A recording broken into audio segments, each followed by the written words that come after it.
Bartosek. This is my third episode of the project Collective Utopia, a lecture series that I started 2 weeks ago. And if you're here for the first time and you want to understand what this is all about, I suggest you going back to the episode 1, where in the first 15 minutes I'm describing more in depth what this project is all about, the structure of it, what are the thematic columns, sort of say what this project is all about and how you can get involved in it. Now I just jump right into the text, the third chapter, which is going to be a bit more complicated, complex and a longer text today. Prologue. Potential and limits of our cognition, the 4 archetypal images of history. 10th of December 2021. Before we get into the text and how it has unfolded chronologically from day to day, I would like to put an insertion, a prologue, up front. It's about our individual and collective capacity for cognition. It is precisely the modern, interconnected and complex world that shows us the limits of our individual cognitive capacity, at least if we're willing to take off our blinders of chronic wanting to be right. The corona pandemic is a vivid example of the impenetrable complexity of reality. The crisis seems like a global, simultaneous experiment in real-time chaos theory.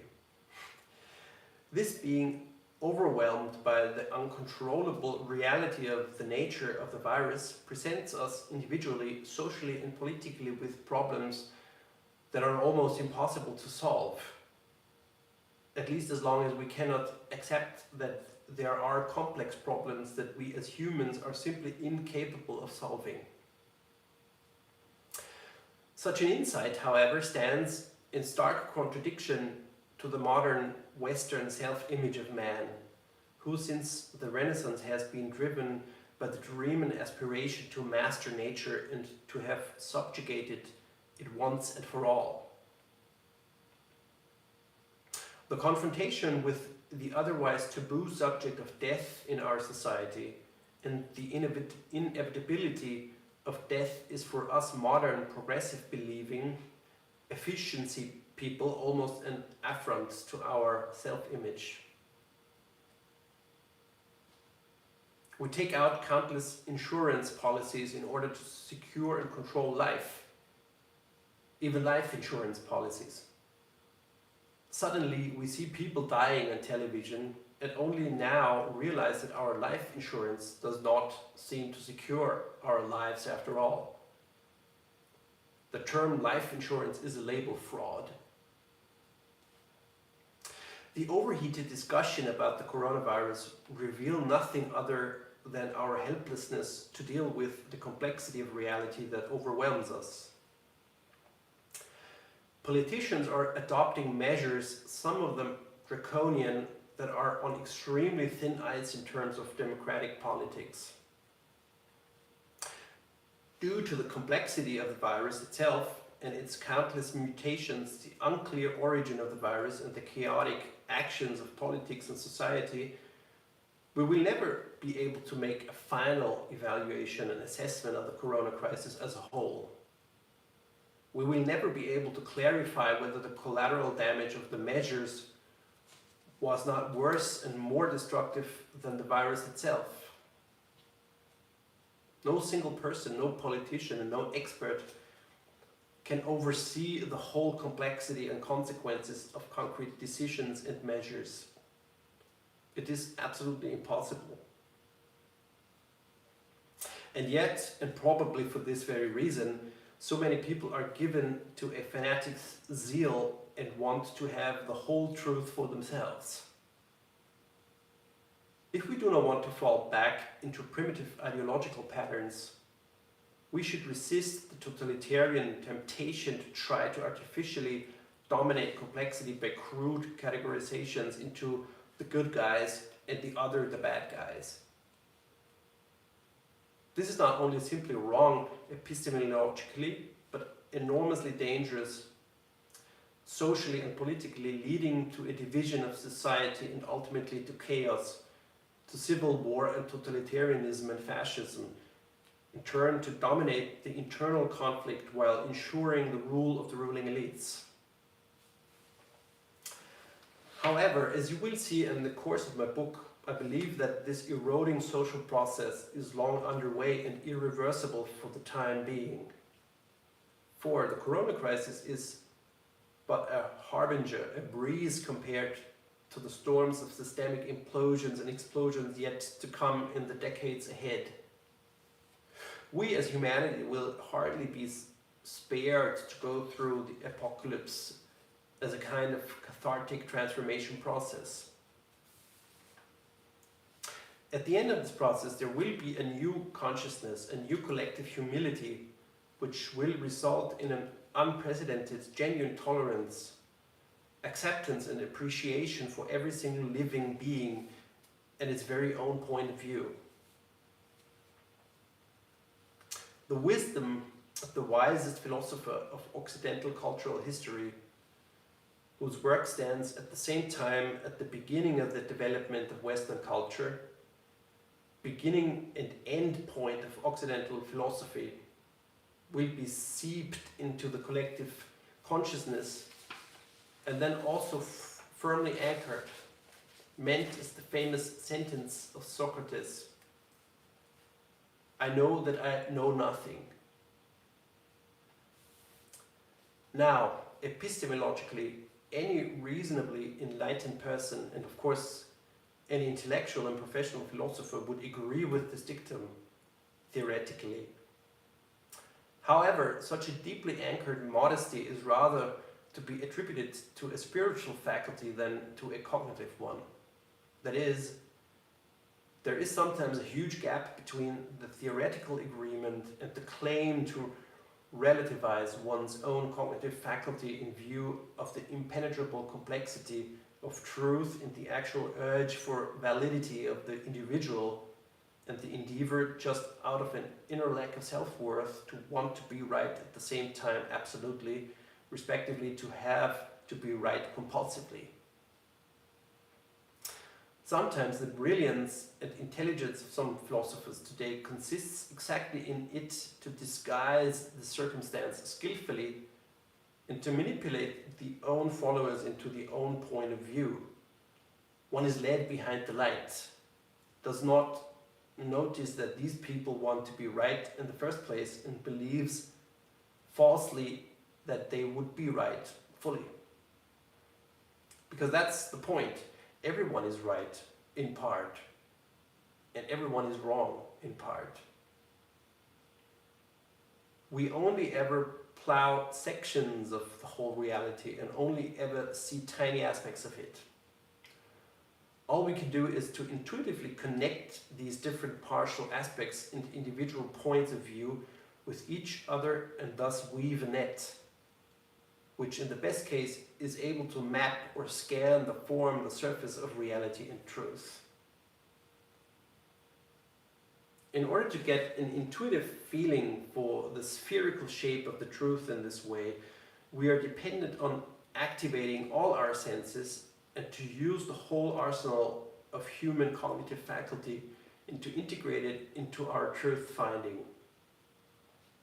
Of course, this includes reason and our rational judgment, but the head-controlled cognitive faculty is only one parameter within a much larger spectrum of human cognitive faculty. Just as important is the so-called intuitive gut feeling. We know today that there are just as many nerve cells in the intestine as in the brain, and that we also live there in symbiosis with an unimaginably high number of foreign beings, namely billions of bacteria. So we can perhaps even tap into the swarm intelligence of the bacteria if we have a good connection to our gut feeling. And if we are already with the intuition, of course, there is a very rich tradition in our, and also in all other cultures, of insights as revelation, experiences of spiritual or religious kind. And also the whole field of art is groping, a grasping, a singing, and playing as self-expression, as experience of the world, and as experience of cognition. The crisis of modernity and its greatest self-destructive parts lie precisely in the fact that we have cut off a large part of our archaic and basic human cognitive apparatus from ourselves, and have shortened and extremely narrowed our cognition and humanity to the purely cognitive level. This extreme rationalism has impoverished our souls and shaped our relationship to creation by cold utilitarian thinking. Only in this way had it become possible for us to thoughtlessly tear up the ground where millions of beings live in every cubic decimeter of earth, and to mercilessly exploit and irretrievably destroy the earth's resources. Only on the basis of this cold utilitarian thinking is it possible for us today to keep, torture and slaughter billions of farm animals for meat production in the most brutal way. Only on this basis of this cold utilitarian thinking we also understand our own human health today as a mere absence of symptoms and pain, where, if necessary, remedy is simply provided with the help of chemical means. It is only on the basis of this cold utilitarian thinking that the West, above all the USA, carries out drone wars and humanitarian inventions, where millions of civilians die as collateral damage. Only on the basis of this cold utilitarian thinking we have built our current economic and financial system, which in the most brutal way promotes the economic interests of a handful of super rich, where 99% of the population loses in the long run. On the periphery of the empire, millions of people are impoverished and starving, and in the last consequence, we destroy our entire planet.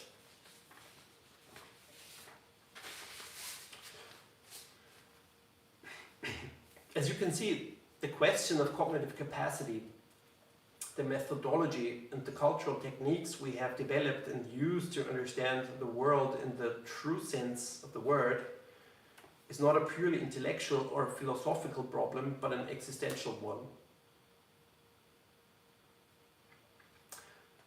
We have to break out of the rationalistic paradigm of modernity individually and in the long run collectively if we do not want to perish from it.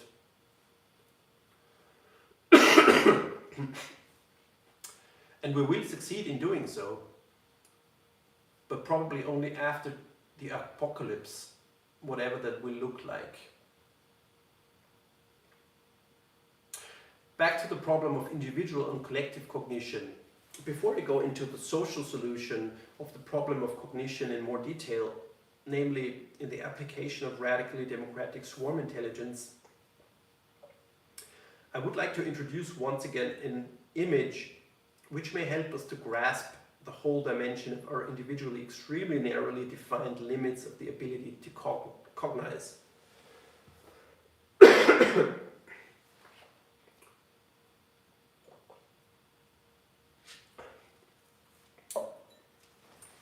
As a picture, I imagine the whole truth in the form of a globe. Everything we could know and understand is present in this world and interwoven and intertwined. How much of this truth can I, as a single individual, actually walk off on this globe? How much of it can I explore, study, and truly understand in the course of my life? Only a fraction, of course. Now, there are well-traveled people who have been to many places in this world and have thus gathered a network of different reference points.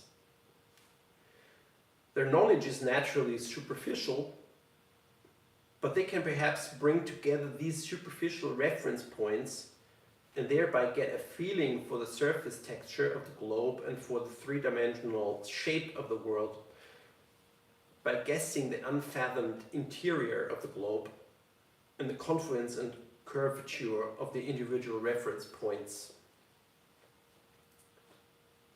And then there are the specialists and experts. They spend their time and interest to fathom a special area selectively and in its depth. They stay in place and dig deeper. They painstakingly remove sediment after sediment, analyze the nature of the subsoil, discover new layers, and dig deeper and deeper. These experts have a profound knowledge of a very narrowly defined part of reality. Some of them sit so deep in their cave that they mistake the shadows on the wall for reality itself. No single person can grasp and comprehend truth in its entirety. That is an impossibility. Nor is any subsection of reality truer or less true than the other, but much more an expression of human diversity, individual interest, and personal character. In this context, I like to quote Anais Nin: "We don't see the things as they are, we see them as we are." End of quote. Now, what does this mean for the complexity of the world? I would like to introduce another related image. We know how immeasurably large the universe is. Impossible for our human imagination to even begin to comprehend. The universe is apparently made up of 100 billion galaxies, which in turn contain an average of 100 billion stars, not counting the planets. That is such an enormous spatial extension that we cannot imagine it at all. In comparison, one could assume approximately the following. If one thinks of the expansion of the universe as large as the whole globe of the Earth, then the volume of our planet Earth is not even as large as a grain of sand in relation to it. And approximately in such a ratio, I imagine the individual cognitive faculty of an individual, in comparison to the whole truth, approximately as large as a single grain of sand. And therefore, I would like to relativize our fixation today on the apparently particularly intelligent people, intellectuals, philosophers, and all the so-called experts, and warn against following them blindly. A grain of sand that is potentially twice as big as another is still a tiny grain of sand. Today we live in a world where, for the first time, the whole complexity of life, the world and truth, is really revealed to us. Today I can find an expert opinion on every topic on the internet, and also the exact opposite view of some other experts. This can lead to nothing other than excessive demands if we fall prey to the illusion that we somehow want or have to master the complexity after all. We still live in the rationalistic paradigm of the modern age that man could understand and master the world by virtue of reason. However, this paradigm is crumbling at all corners and ends, and this initially creates disorientation and fear. Therefore, the world is artificially simplified. Official narratives are created by those in power, behind which the frightened majority then rallies. In order to avoid the problem of complexity, after all, the government had to suggest responsible action to the electorate. The problem was circumvented in Germany, for example, by simply agreeing on a single state virologist who should now say where things stand. Any dissent, even from other renowned experts, was simply made impossible and ironed away in various ways. This is perhaps humanly understandable given the threatening complexity of reality, but it is very short-sighted, dangerous, will automatically lead to resistance to the officially only allowed narrative, and is also fundamentally unscientific, even thought within our modern paradigm. Even if the pandemic will be long over, the consequences of it, especially from an epistemological point of view, will occupy us for a long time. The virus has shown us in a ruthless way the uncontrollable complexity of life. We would be well advised to draw the right conclusions from this. In my view, we should collectively accept and embrace the complexity of the world that cannot be deciphered by the individual, and finally integrate truly democratic procedures of swarm intelligence into our political decision-making process. Our representative democracies are no longer able to cope with modern complexity and are inevitably eroding. One only has to consider in what time and from what self-image these our current political systems were created. Take, for example, the American Constitution, which was created in the 18th century. At that time, our world was a culturally, cleanly, outwardly demarcated, homogeneous society of cultural elites who more or less all shared the same basis for their ideas, their religious beliefs, the concordant values, the idea of scientific and technical progress, and last but not least, the same understanding of class. The majority of the population was illiterate, cut off from education, or even slaves. Of course, and not entirely unjustifiably, the elites have derived a claim to rule from their superiority and have led the stupid people. Today, however, the people are neither stupid nor, given the complexity of modern world, is there any epistemological or moral justification for the economic elite's claim to leadership. On the contrary, the corruption at the top of our system is becoming increasingly evident today and discredits the leading elites in moral terms. Today, all people who can read and write, fortunately, this is most of us, and who have internet access, also most of us, are on one and the same level. We must finally ask the question of power, discredit the power of the ruling elites because there is no longer a basis for their claim of leadership, and take back power as sovereigns to ourselves as a population. And this is about justice on a broad basis, but economically equal participation and the horizontal distribution of power on the one hand. But at least as important is the realization that the modern world has become so complex that only by implementing tools of radical democratic swarm intelligence can we come halfway to mastering the problems of this complexity. Finally, I would like to add an epistemological consideration that I think we should also be aware of when evaluating the status quo and trying to overcome it, and that is the often unconscious view of history that we carry within us. This is the chart here, but I'm going to explain it in more detail. Our knowledge of human history, however deficient it may be, contributes significantly to understanding and interpreting the status quo, that is, our historically evolved system. At the same time, we carry around with us, mostly unconsciously, one or more of the archetypal images of history. These images of history, in turn, act as a filter back on our personal evaluation of the past and present. What do I mean by this?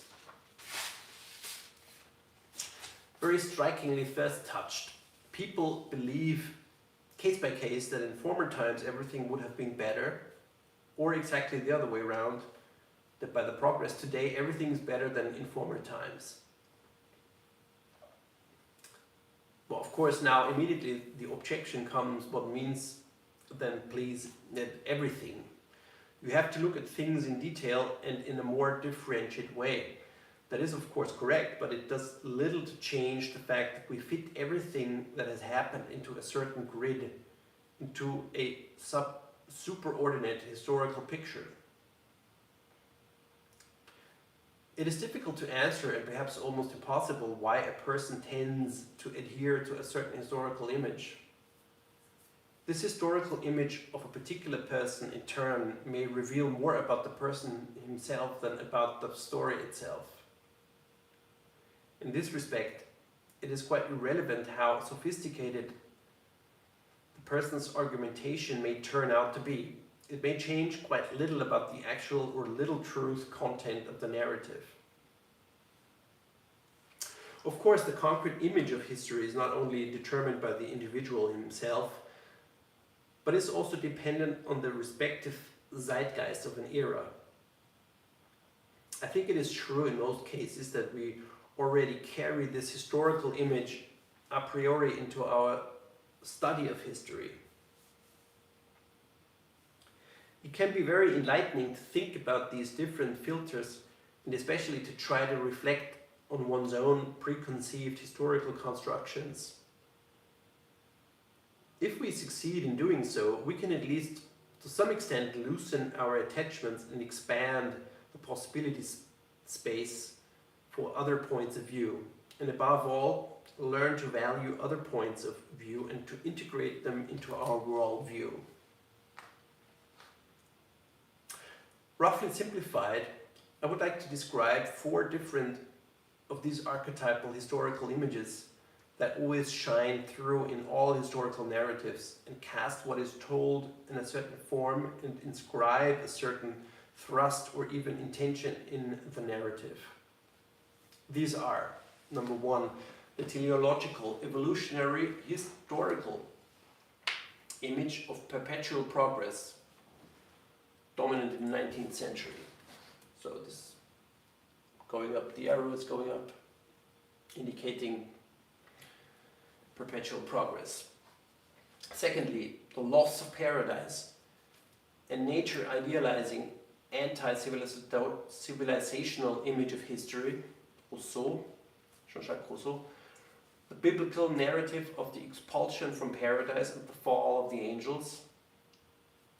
Then third, the cyclical image of history, the eternal return of the eternally same. This is this famous quote by Nietzsche. I don't know if this is the correct English translation of it.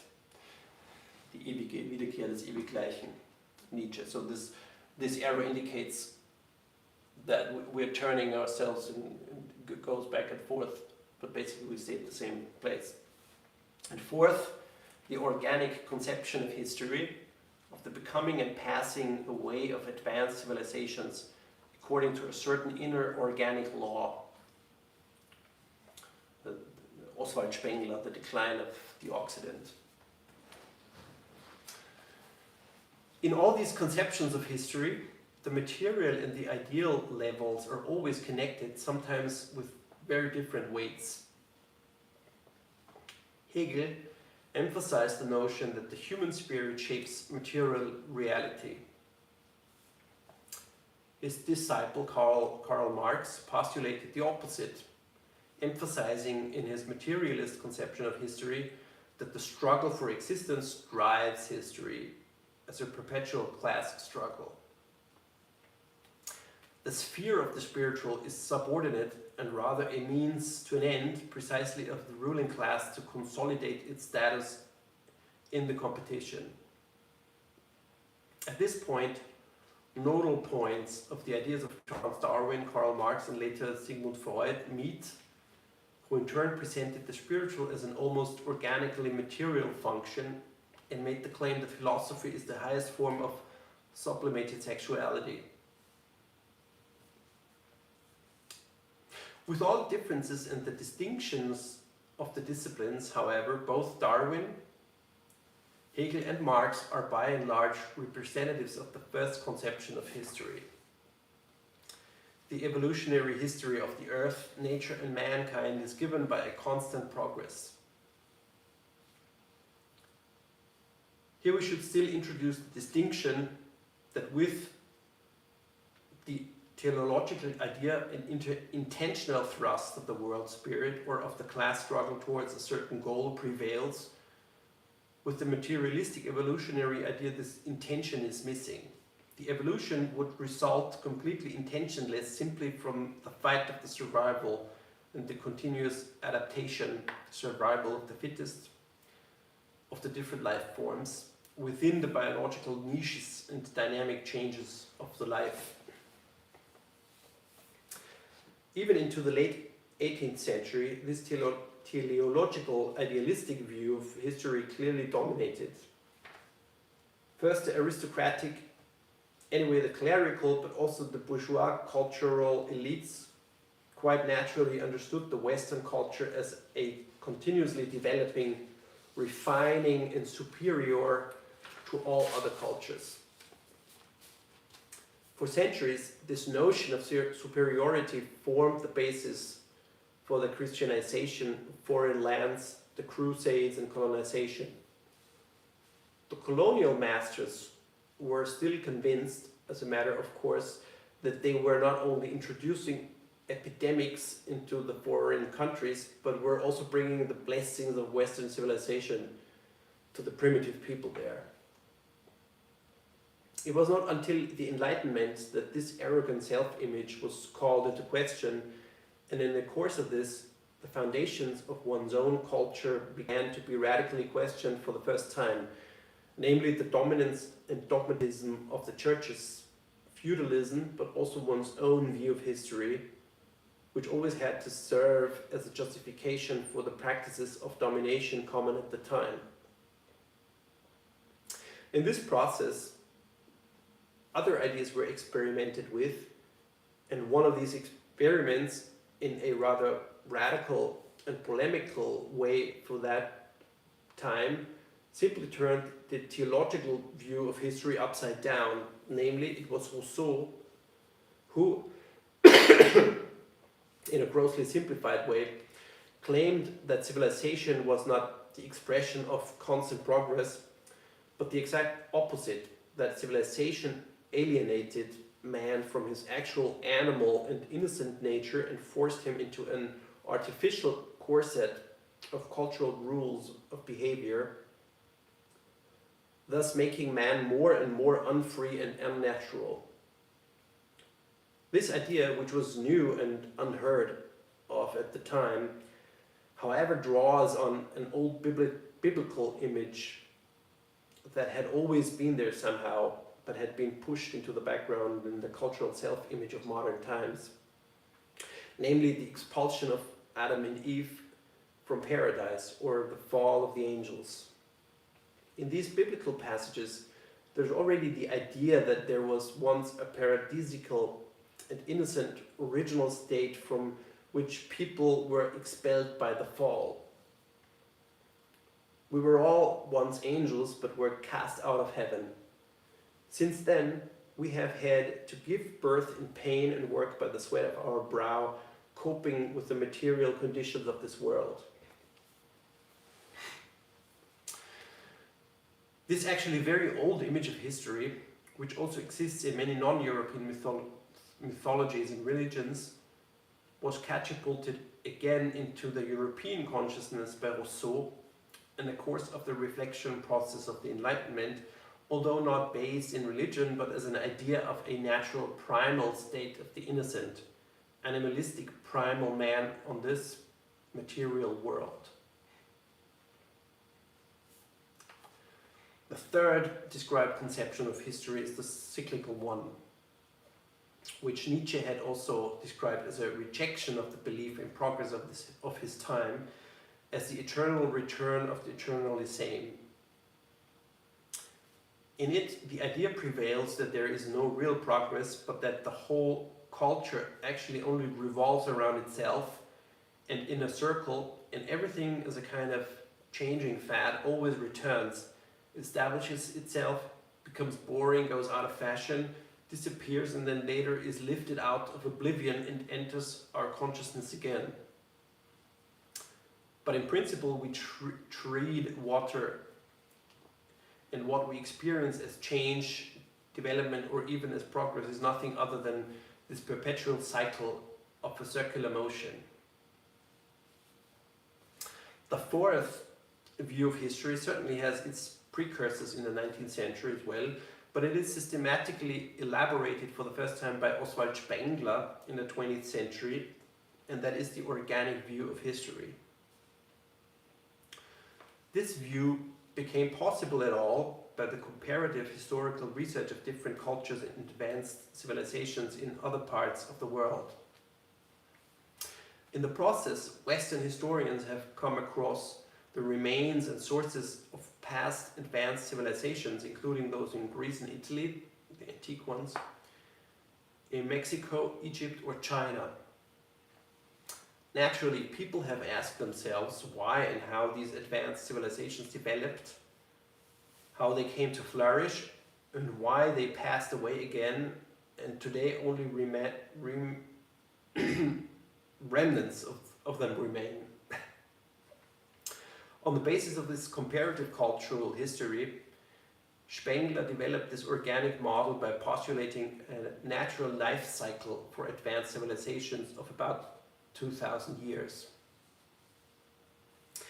Each advanced civilization develops on a very specific basis in mythology, experiences its flowering, and in turn passes away. The book, Der Untergang des Abendlandes, The Decline of the Occident, caused quite a stir in Europe in the interwar period, since Spengler, applying his model to the West, claimed that Western culture was on its last legs and would soon decline and disappear. Today, Spengler's work is hardly taken into account, certainly not by historians, on the one hand because he is said to have a certain closeness to fascism, and on the other hand because his assertion of the decline of the Occident has so far not proved true.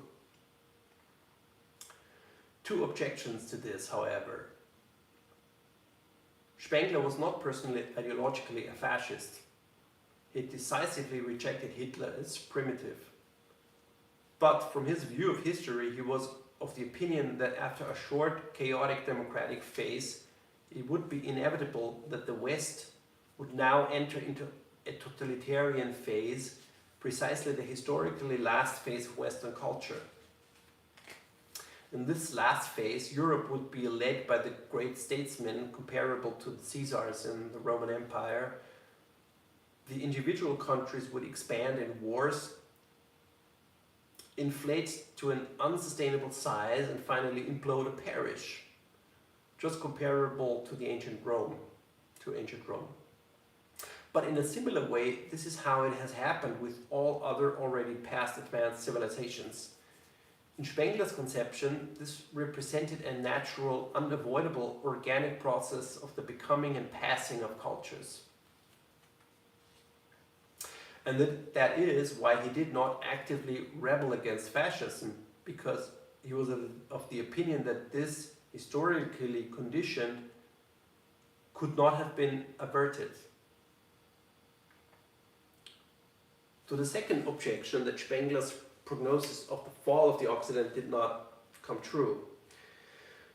Spengler has meticulously worked out the organic conception of history and has expanded our ideas in this respect in a lasting way. However, he has absolutized this new concept discovered by him, and above all, he has overlooked a circumstance which signifies an essential difference as far as Western culture is concerned in comparison with all other past advanced civilizations. All other advanced civilizations were more or less cultural islands, neatly separated from external cultural influences, homogeneous entities within themselves. In this test tube, hermetically sealed off from the outside, these cultures have developed as described by Spengler. I try to sketch the organic pattern roughly. The beginnings of a culture and social order arise on the basis of a specific mythology or religion uniting all people. The moral ideas derived from it, which in turn order the coexistence of people and ensure stability and internal peace. Specialization, division of labor, and a complex society and culture emerge. Within this culture, and derived from the religion or mythology, a hierarchy emerges and a specific form of rule and a ruling class emerge. A stable high culture has developed. This develops its art and cultural production to the high bloom.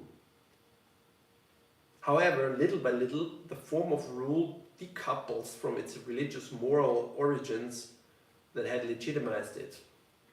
The ruling class accumulates more and more power and perverts religion and the social contract derived from it in its favor. This creates an internal tension. The legitimacy of the ruling elites erodes and the resistance of the subjects multiplies. The conditions for revolutions arise.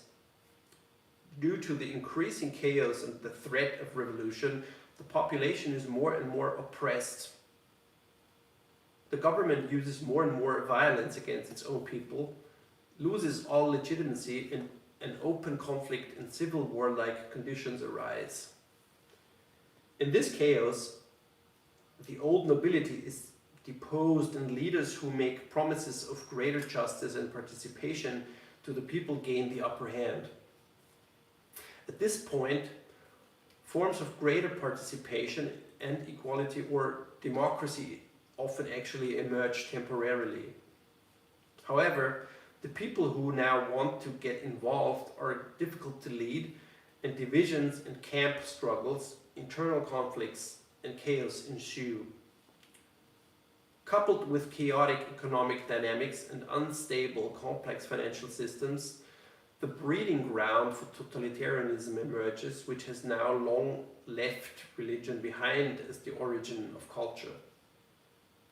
It is now only a matter of ensuring the divergent interests of the population, with the help of a tight leadership and the suppression of these divergences. Now a cult of leadership arises around the dictator that has nothing to do with the original religion. It has become a primitive, totalitarian and materialistic culture. But in order to stabilize the dictator's rule and the totalitarian order, it is precisely archaic religious symbols that are used to swear people to their god at the head of the state. The original religion has now been completely perverted and turned into its opposite. Through this perversion, low spiritual instincts of evil are now awakened in the people. The god at the head of the state can only rally the people behind him by giving more and more room to evil and the desire for destruction. And so wars in the outside and inside become inevitable. Now the phase of total war and self-destruction of culture arises until there is nothing left of it.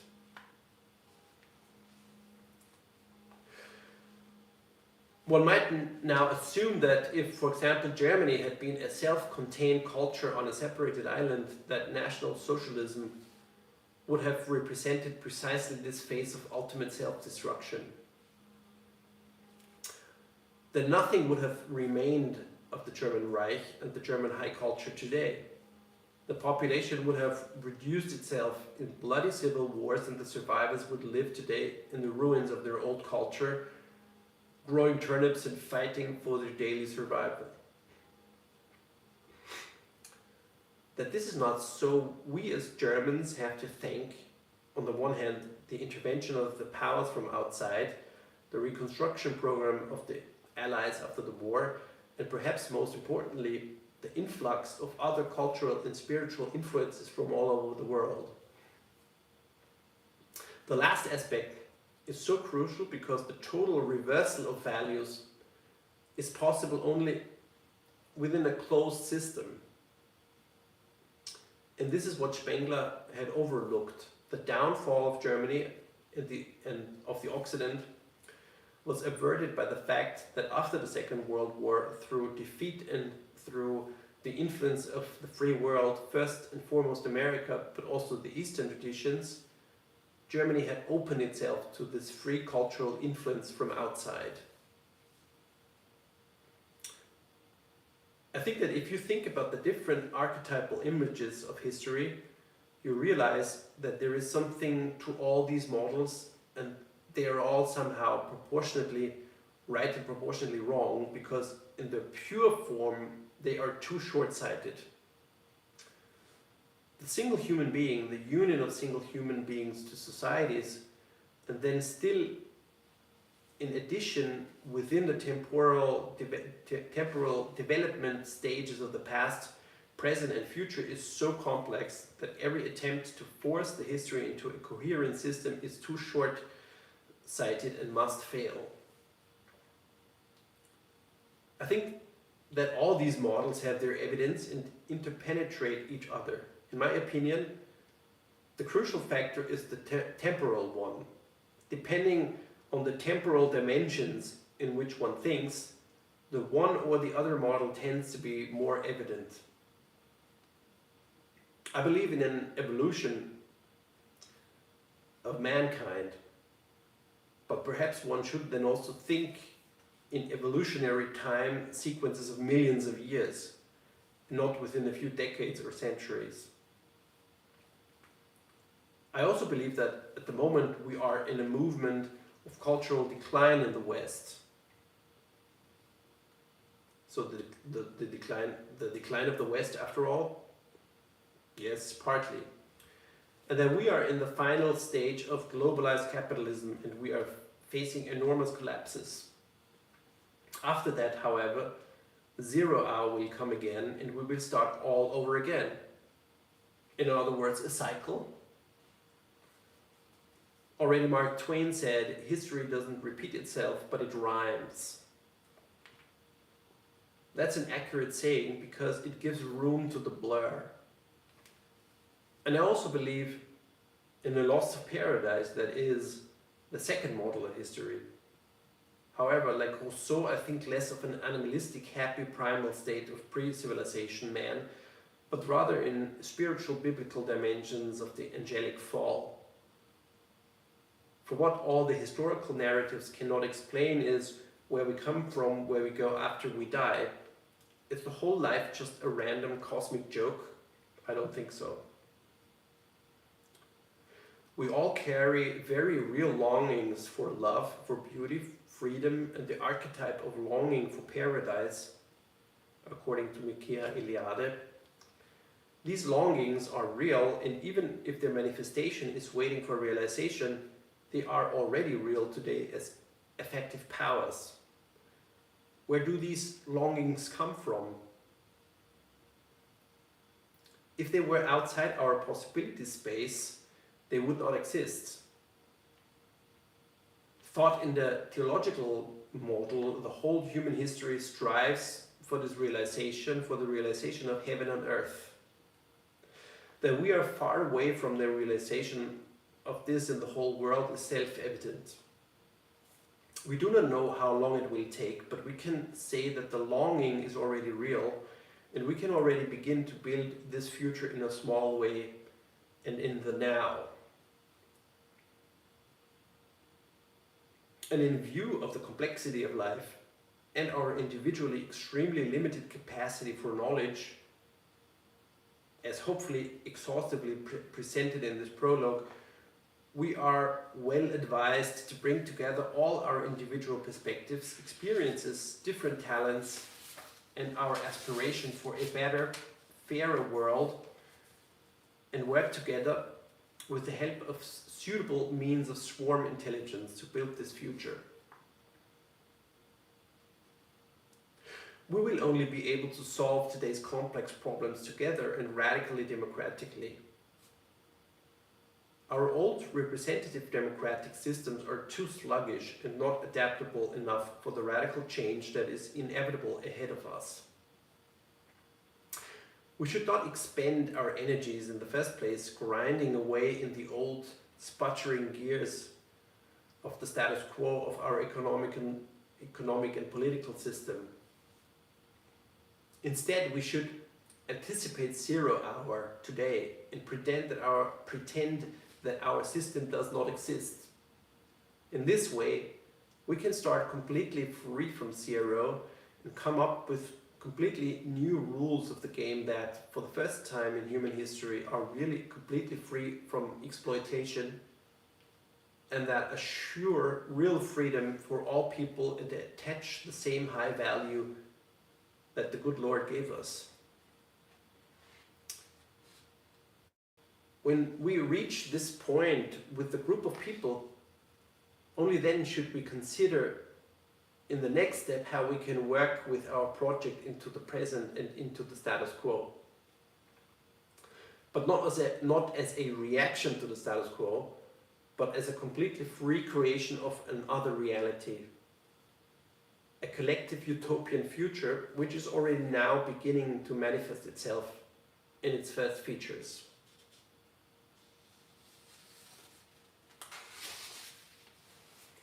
Thank you. So now you have the opportunity to ask a question.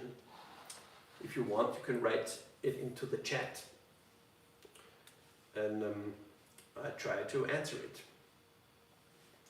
Going to check if somebody is active and online and wants to write something.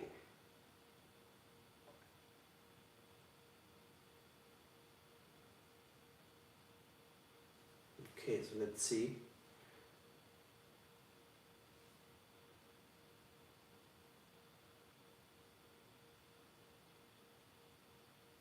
Okay, I give you a few minutes. Being able to write in the chat column, and I try to answer. If not, because this is only the 3rd episode, and I know this is a bit a complex theme, and I'm not 100% sure if this format on YouTube is capable of giving you the opportunity to really go into these topics in depth and understand and reflect upon it. I think for that reason it's probably very helpful to have a written the text in a written form as well. And this is why I'm going to publish these texts week by week also on a Substack blog, which I'm building up now, which is maybe for some people easier to get into the text and to interact with the written words. Alright, so thank you very much, and I'll see you in a week's time.